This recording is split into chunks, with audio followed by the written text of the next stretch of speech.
It's Monday morning. It's Community Association Car Chat, but not only Community Association Car Chat, because today we're talking about leadership, and we brought you one of the leaders in the industry. Let's drum roll for our guest, Steve. Why don't you introduce him? And did you notice, again, it's the second episode in a row I didn't screw up my intro. David, I'm glad you're getting the hang of this. Thank you for the introduction. My name is Steve Roderick. David and I work for JGS Insurance. We spend most of our days and evenings working with boards, managers, and industry professionals. Now, today, our special guest is Ernest Oriente. All right. He is a business coach and an advisor since 1995 and a property management industry professional since 1988. All right. So he's also the owner and president of PowerHour. Ernest, thank you so much for joining us. Why don't you tell our viewers a little bit more about yourself and what is PowerHour? Oh my gosh, Steve and David, thank you so much for including me in your Community Association Car Chat. A delight. PowerHour, it was a vision that I had back in 1995 to coach and guide leaders around the world, to help leaders and teams and companies and executives reach their goals with more grace and ease. Yes, I have lots of experience in the property management world. I also understand deeply what it means to be a vendor or supplier, to work closely with the property management companies. So today we have clients around the world. We just finished a tour through Italy, Spain, Ireland, clients across Canada, and of course the United States. It's really a joy to help teams and leaders do what? Reach their goals and dreams with more grace and ease. Wow. Well, very eloquently said. Can definitely tell you're definitely used to be in front of the camera for sure. But that's kind of a genius work when you get to do what you like, when you accomplish your vision. Say that you started that when you had little kids. Now, how do you get there? Well, my kids were 5 and 1 when I first began in the Southern California. Now we are PowerHour is based in the mountains of Park City, Utah, where the Olympics were held back in 2002. So they were 7, 5, 3 when we got here. And as we got settled in, I realized as I was launching my company that genius work was one of those principles that not only that I needed to utilize, but that I needed to make certain my clients understood. And genius work simply means that you want to focus each day on the highest and best use of your time, things that only you can do. For example, only I can be here and each of you can be here today. That's a 10 on a scale of 1 to 10. But if I needed toner for my printer, somebody could help me with that task. That was a 1 on a scale of 1 to 10. Does that make sense? Absolutely. Okay, sure. Okay, so what does a 10-day? I'm sorry. I was just going to say, and therefore genius work, the more time that you allocate it at a 10 level, the more successful you are and the more joy you have and the more that you accomplish as a leader. Does that make sense? That makes a lot of sense. That really does. So what is a perfect day or plan or path? What does that look like? Well, it's a great question. So one of the things that we do when we first begin with a client, a team, an executive is we have them track for 5 days, 30 minutes at a time, how they're allocating their day, rate it on a scale of 1 to 10, and then rate any coaching or guidance that they would recommend. Generally, about a day and a half in, they pause and go, Ernest, okay, I get it. I got it. I need more genius work. So how do you get more genius work is the planning. If you want a great Tuesday, before you end Monday, you're already looking at your calendar. You're looking at your tasks. You're pre-planning and pre-setting the stage for a perfect day. The planning that gets done the day before establishes that when you start on Tuesday, you know exactly the path that you're going down, what your intentions are, and you've noted what is a 10 versus other areas that you might need other support to delegate to, or you might need other assistance. Is that, you follow me on that? Well, 100%. So like if you want a 10-day every day, you got to be disciplined. You got to think about it. You got to put some intent into it. Now, what would be the top 3 qualities? I was going to say 2, but 3 qualities that would help someone to accomplish this goal, have a genius day every single day? Sure. From a leadership perspective, what we really look to coach and guide leaders around is not just a perfect day, but the qualities of a great leader means, number 1, big heart. People don't care how much you know until they know how much you care. It's one of those guiding principles, to have empathy. And also the second one is to be able to listen to the words, but listen for the meaning. And that's sort of those pauses. hey, how's your day going? It's going okay, versus it's going okay. Same exact words, but listen to the difference in my voice. A strong leader would hear the difference and say, hey, are you okay? Everything all right? Well, actually, I'm not. And then the thread goes from there. So the very best in leaders and leadership, they care tremendously. They listen to the words and for the meaning. And the third part of a great leadership is they have a vision for those on their team. Who's on my team? Where are they at? What else do they need to advance and accelerate their career? And how would that help me accomplish my goals as a leader? You follow me, guys? Very true. Very good. Yep. Very well. Yeah. I've read a little bit about this, and I saw a term that I wasn't really wrapping my brain around so well. But what is a gap analysis, and in relation to your career path as a leader? Sure. It's a great question. As a leader, I'm going to look at every single person on my team. This is, again, one of those exercises. Here's your org chart. Here are the people on your team. And how would you rate them by their skills, talents, and abilities? So if you literally took as a starting point their job description, pulled those out as bullets, and then took that down on a Word doc and literally ranked that individual, how would you rank them, on a scale of 1 to 10? 10 being exceptional, 1 being, not even close. Where would you rank them? How would they rank themselves? And there creates what we consider a gap analysis. Every single person has a gap, or a gap not only from where they are in their current role, or a gap for where they want to be next. So if you have someone who's all aces, all 10s, that's beautiful. They're ready to be promoted. But then if you look at the next step up for them in the org chart, guess what? There's again another gap analysis. So as you take the gap analysis and you want to move people along from a career perspective, you're looking at that gap and saying, look, if this person is ready to be promoted, what is the gap from here to their next role? And then how are we going to coach and guide them to narrow the gap, remove the gap, and hence they're ready to be promoted in the next role. Yeah, so Steve, I'll break it down for you. You think you're a 10, but we all know, in fact, you're a 6. And basically, Ernest can help you understand how to get from 6 to 8, which will be the next step for you. Got it? I wonder where that puts you on the scale there, David. Oh, I'm shooting for 5, but I'm only a 3. So it sounds like the gap analysis really helps you assemble the best team that you can assemble, and really make the room for you guys to succeed together as a team. Is what it sounds like to me. That's what I'm getting out of that. You're exactly right. It also means that you have those making career advancements. You have those increasing their compensation.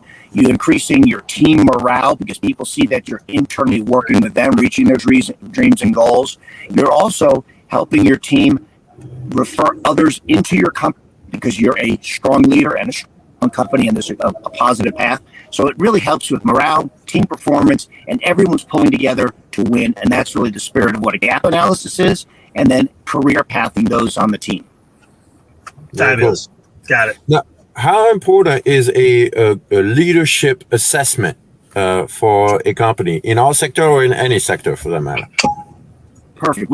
There's 2 kinds of assessments that we do, but the first leadership assessments measures 4 key drivers related to the speed in which you communicate as a leader, whether you're introvert, extrovert, multitasking, attention to detail, those 4 key qualities. And then there's 6 what we call DPMs, deep personal motivators, that our leadership assessments measure, 23-page report. And there's 6 key deep personal motivators that each and every leader needs to know all 10. So therefore, you know where your strengths are and where your weaknesses are, your blind spots. In our car chat today, we all have a blind spot off the back corner. So you first have to know who you are, where your strengths are, where your blind spots are, and then we also incorporate 360-degree reviews as well, depending on the leader and the role and their capacity. So we use 2 kinds of leadership assessments to help leaders know how they're doing well, where they're doing well, and then how to improve their skills as well as a leader. So what are your top strengths? Oh my gosh. So glad you asked. Speed, positively. The speed of a leader is the speed of the team.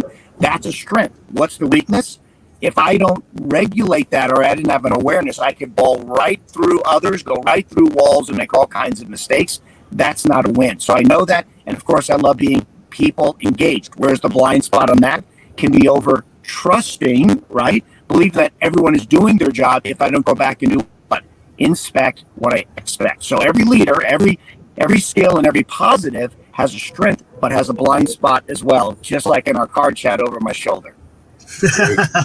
That's got to be pretty difficult for a leader or someone who's confident in their abilities to try to identify the blind spots. Do you have any advice for somebody who's trying to figure that out? It takes a leadership assessment, like I'm talking about, that measures all 10 areas. You positively need that. It's something that we've provided for the last 27 years. The very beginning of every single coaching relationship, the business work we do, every leader and every team member completes an assessment, so you can show them exactly, using a baseball analogy, who's the pitcher, who's the catcher, who's in left field, and then what are the strengths and weaknesses of each. Where's the strength of that team, or where are the blind spots of the team? You guys follow me on that? 100%. Yep. Got it. Now, not to switch gears on you too fast, but some things that I've seen in a Power Minute or a Power Hour in the past, you talked about leadership, and now we're more like talking about regional directors, leaders of teams in general, owners. You said some things that if you're a leader, you are always on video. What do you mean by that? Mm-hmm.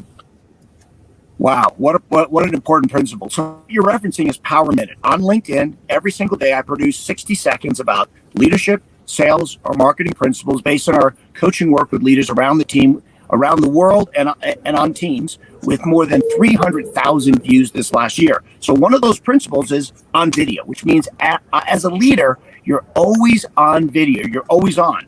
So if you come rolling into a meeting and you're short fused, you're not prepared, it's clear that you didn't sleep enough last night, everybody took notice of that. You come in next week, it's the same thing again. You're literally building a brand. Across your forehead is Ernest is late to a meeting, short fused, and not organized. And that is a very negative mark on me as a leader. It's a reminder that there are no bad days. It's a reminder, like an Olympian, every day is a gold medal day. Be your best, do your best, and you're permanently on video. And that's an absolute. And I know that because people would come back to me years and years later and say to me, you know, when I was on your team, you once said to me, and I was always like, oh no, what's coming next? And then they were like, you said to me, and it stuck. And what a difference it made in my life.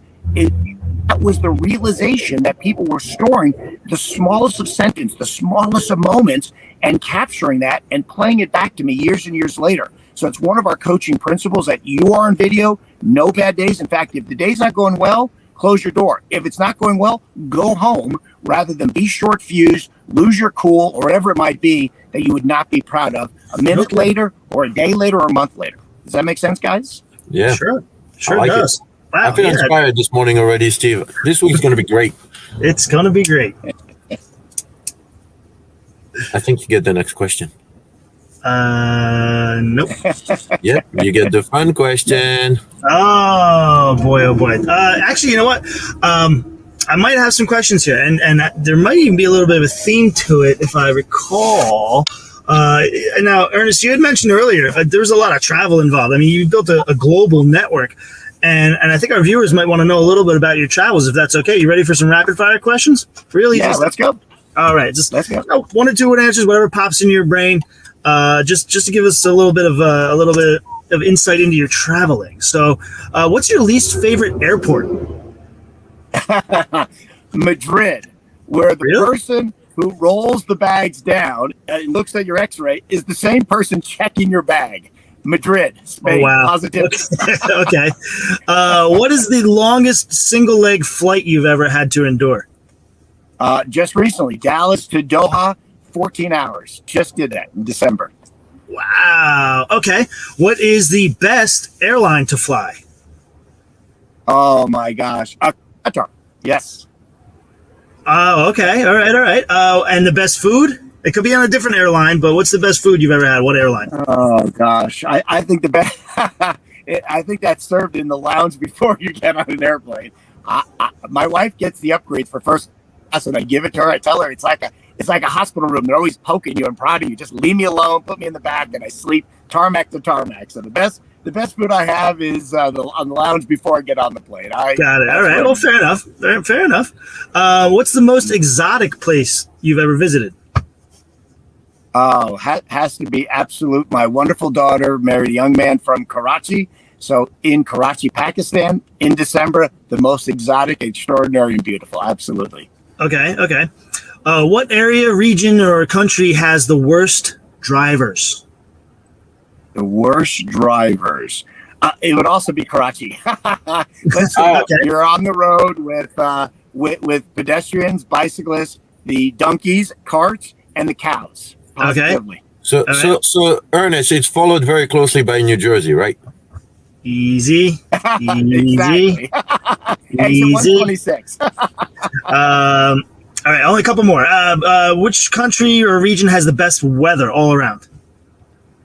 Best weather. You know, we love being across Canada. Absolutely. The island of Bermuda. The island of Bermuda is an absolute family favorite, and we love being there. Yes. All right, all right. And last question is: if you're gonna be stuck someplace forever, like if you went on a trip and unexpectedly became stuck there for whatever reason forever, where would it be? Recently back, it would have to be Hawaii. It would have to be on the beautiful islands of Hawaii. And if not there, then it would be Italy, where the food and the people are magnificent. So I second on both of those. I've been to both recently, and I'm gonna have to agree with you on that. But thank you for being a good sport on that. Yeah, thank you very much, Ernest, for joining us. Now, before we wrap it up, I know we're coming to the top of this call chat. Let me just ask you some things that people don't expect about you. Any charitable involvement, some things that is dear to your heart you'd like to share with the rest of the world? Oh my gosh. I began a ski program 24 years ago, getting low-income kids on the mountain in Park City. We started with 10, we grew it to 70. We have 400 kids that ski, like that free passes, and we get out and enroll. Embedded in there, we have 100 kids called Bright Futures, 100 kids that we coach and guide through high school and college years for 7 years, first generation, to get to and finish college. I'm on the board, and it is absolutely the work of my heart and the greatest legacy of the love for kids in this community. So yes, that most people would not know that. All right. Well, terrific. Well, we appreciate it. If someone wants more details, I'm sure they can reach out to you via LinkedIn to know how to get involved and how to support this awesome initiative. In the meantime, we wish you all a very, very good week. Thank you, Ernest, again for joining us, sharing a little bit of what you do, what you know, and hopefully our viewers enjoyed it. As always, A pleasure, as guys. you usually say, Thank you. I'm going to use your phrase. As always, it was a pleasure to connect, and we'll see you next time. There we go. Thank you, guys. A pleasure.